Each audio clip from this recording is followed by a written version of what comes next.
Part 1. You will hear a conversation between a customer and a receptionist at a car rental agency. First, you have some time to look at questions 1 to 5.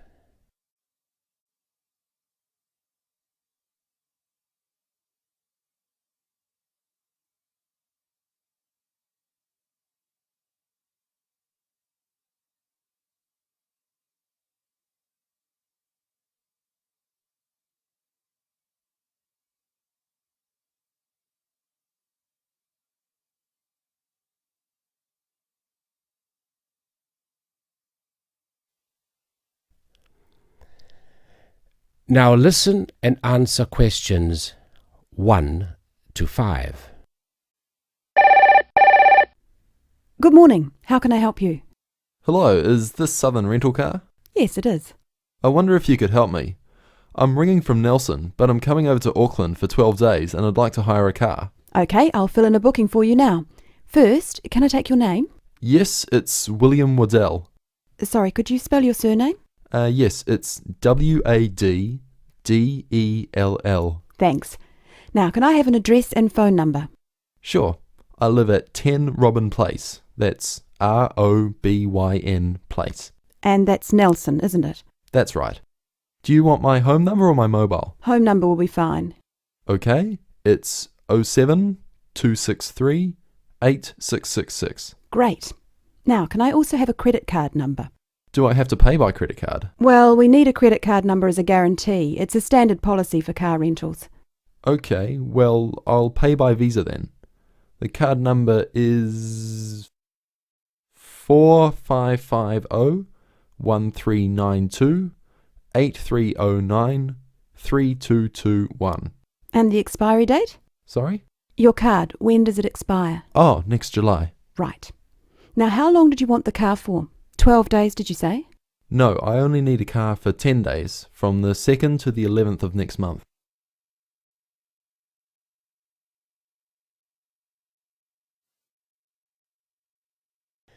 Before you hear the rest of the recording, you will have some time to look at questions 6 to 10.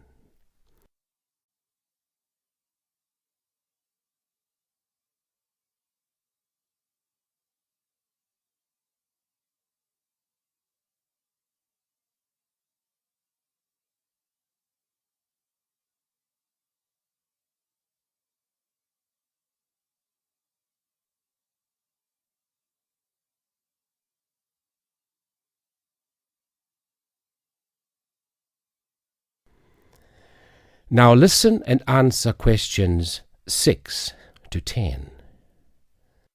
Now, what type of car are you looking to hire? Well, I'm not too worried about the model of the car, but I understand that you have rental cars from just $25 a day. Is that correct? We do sometimes have the $25 deals, but only in the low season.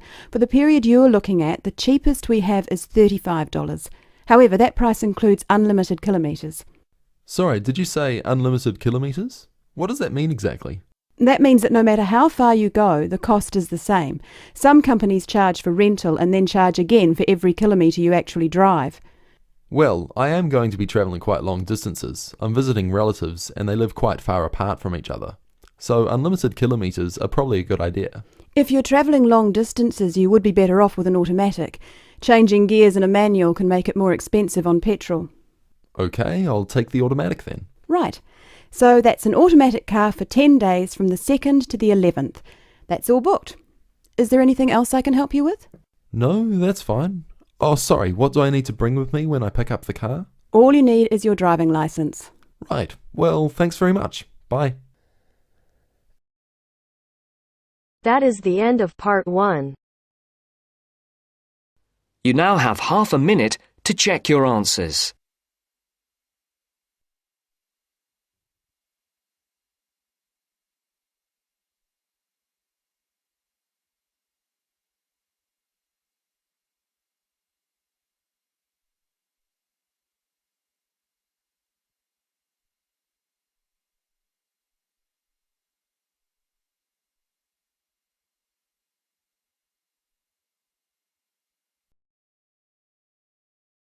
Now turns to Part 2. Part 2. You are going to hear a radio program about sport. First, look at questions 11 to 14.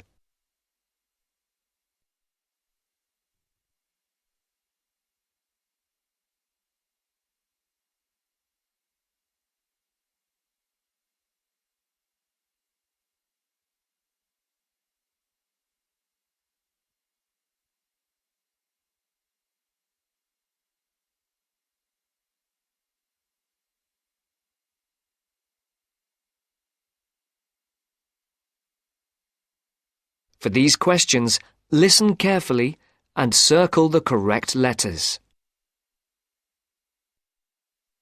And now for our Mystery Personality of the Week and your chance to win one of our fabulous prizes. Last week's competition generated a huge response, and the first 5 answers pulled out of the bag will receive £100 worth of sports clothes vouchers. And if you didn't win last week, here's another chance.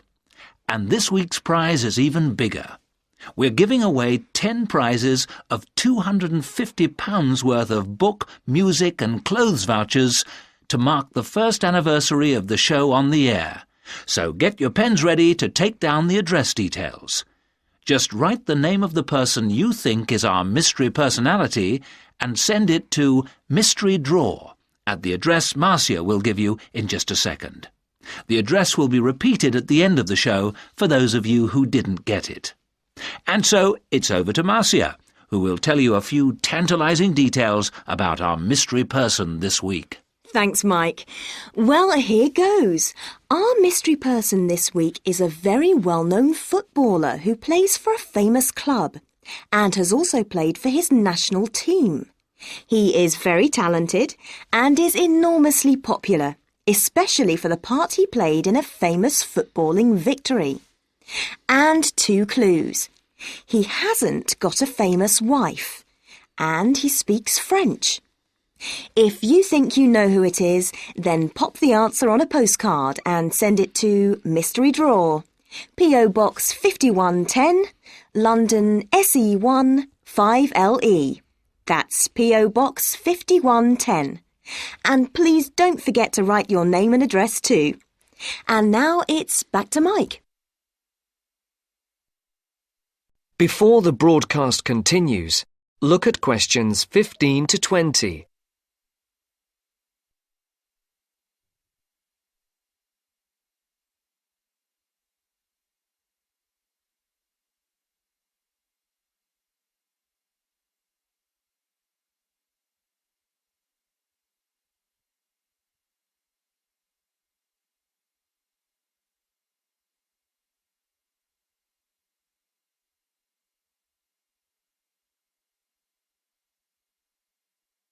As you listen to the second part of the sports programme, answer questions 15 to 20.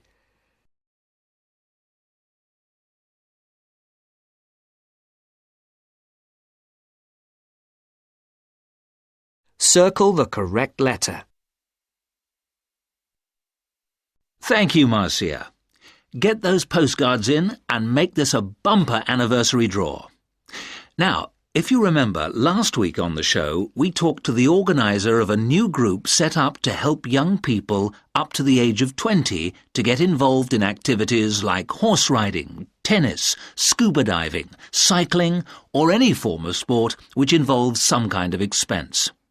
John Tebbit, the organiser, rang us to say that the response to his appeal on the show was staggering.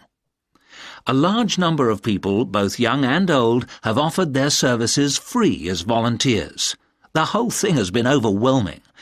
John said that they had also had numerous offers of help throughout the country to use facilities free of charge. As if that was not enough, they've received many donations, including several rather large gifts of more than £5,000. On behalf of John Tebbit, and also of those who will benefit from the generous gifts to the Trust, I would like to say thank you. This week, we're going to talk to a very unusual athlete indeed.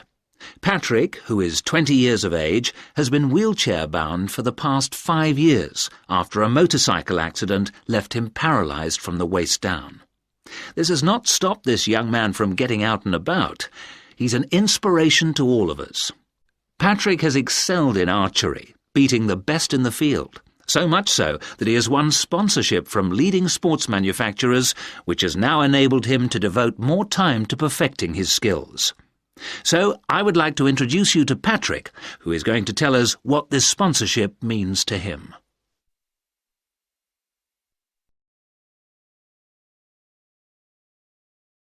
That is the end of part 2. You now have half a minute to check your answers.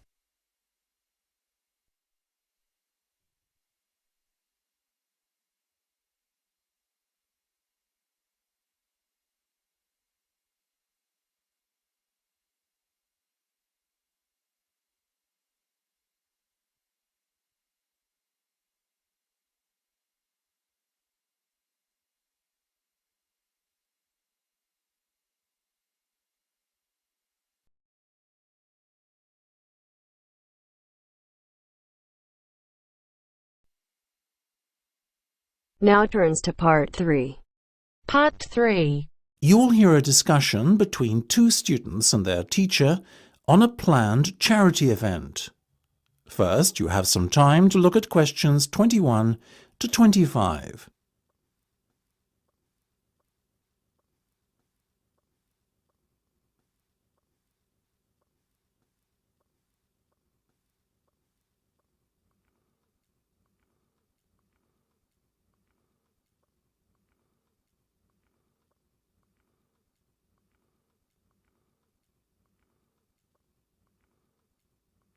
Now listen carefully and answer questions 21 to 25. So, are you making any progress with your plans for our annual charity event? I guess first things first, have you decided what charity it will be in aid of this year? We're thinking about Help the Children Africa, sir.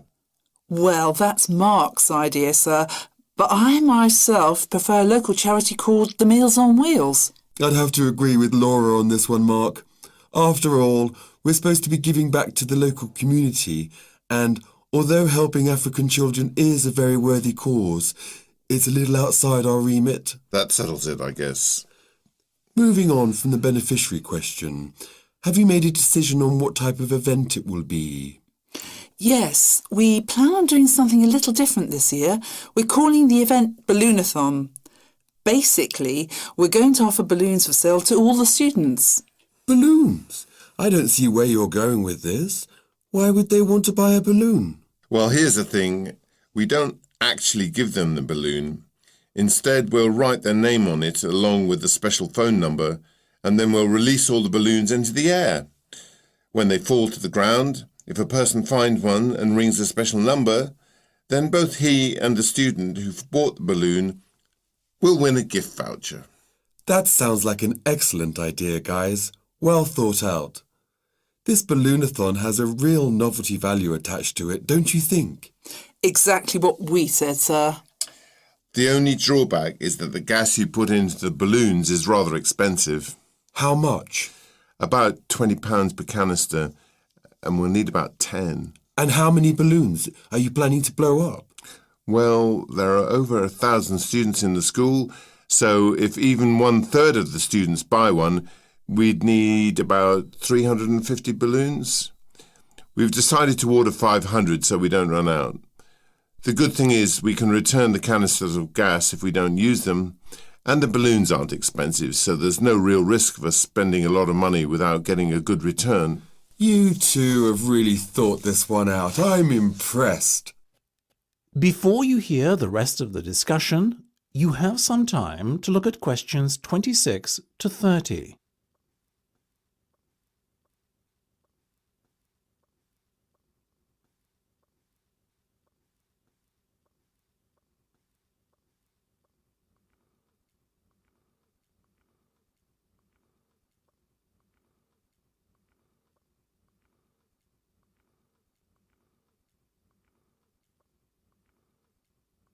Now listen and answer questions 26 to 30.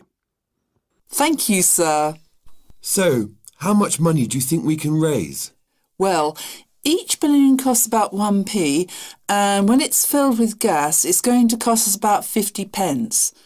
We reckon that if we sell our balloons at a price of £1.50 and we sell all 500 of them, we'll end up making a profit of £1 per balloon. So that's £500 in total. That's fantastic. And it gets better, sir. We've secured a sponsor for our event who's going to give us £1,000. How did you find a sponsor? The balloon company we approached about buying the balloons asked us if we'd be interested in letting them sponsor us too. What's in it for them? They're going to print their logo on every balloon. I think you've done a good deal there. Thank you, sir. So, do we have your approval to confirm our order? Absolutely. But I think we can sell more balloons if we set our minds to it. So why not order double the amount? 1,000 instead of 500. We're going to need more than 10 canisters of gas then. Double the amount, presumably. Correct. OK, let's go for it. Let's make this year's charity event our most successful ever. That is the end of part 3. You now have half a minute to check your answers.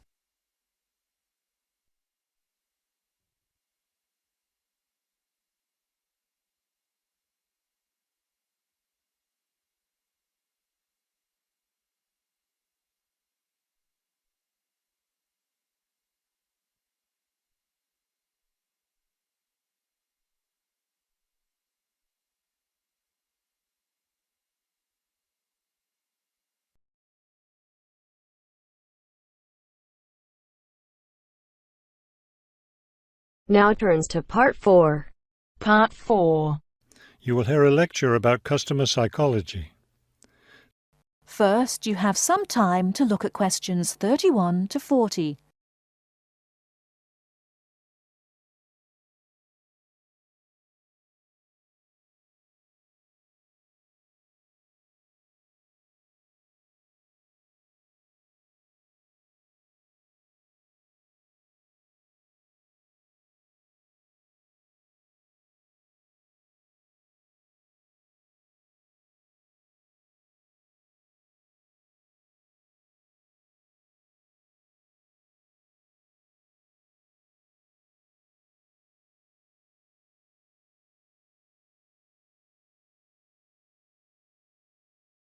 Now, listen carefully and answer questions 31 to 40.